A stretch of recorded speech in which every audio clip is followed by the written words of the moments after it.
హైదరాబాద్ సరూర్ నగర్లోని ఓ ప్రైవేట్ ఆసుపత్రిలో అనుమతి లేకుండా కిడ్నీ మార్పిడి చేసిన ఘటనపై తెలంగాణ ప్రభుత్వం దర్యాప్తు ముమ్మరం చేసింది. ఉస్మానియా ఆసుపత్రి మాజీ సూపరింటెండెంట్ నాగేందర్ ఆధ్వర్యంలో కమిటీని ఏర్పాటు చేశారు. అలకనంద ఆసుపత్రిని నాగేందర్ వైద్యులు పరిశీలించారు. ఇప్పటికే సోదాల్లో కిడ్నీ మార్పిడి కోసం 2 దాతలు 2 గ్రహీతలు ఉన్నట్లు అనుమానించిన అధికారులు 4గురిని గాంధీ ఆసుపత్రికి తరలించారు. అయితే గాంధీ ఆసుపత్రిలో ఉన్న కిడ్నీ బాధితులను ఈ బృందం కలవనుంది. తెలంగాణ వైద్య ఆరోగ్య శాఖ మంత్రి దామోదర రాజనరసింహ ఆదేశాల మేరకు కిడ్నీ రాకెట్పై పూర్తిస్థాయి నివేదికను ప్రభుత్వానికి ఇస్తామని నాగేందర్ వెల్లడించారు.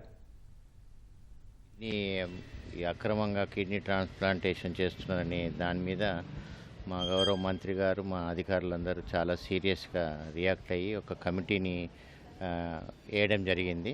అందులో యూరాలజిస్టు, నెఫ్రాలజిస్టు, అనస్థెటిస్టు మరి నన్ను ఇట్లా వేసి దీని యొక్క ఏం జరిగిందనేది తెలుసుకొని నిజ నిర్ధారణ చేసేసి వాళ్ళకి తీవ్రమైనటువంటి చర్యలు తీసుకోవడానికి అవకాశం ఉంటుందని ప్రభుత్వం కమిటీ వేయడం జరిగింది.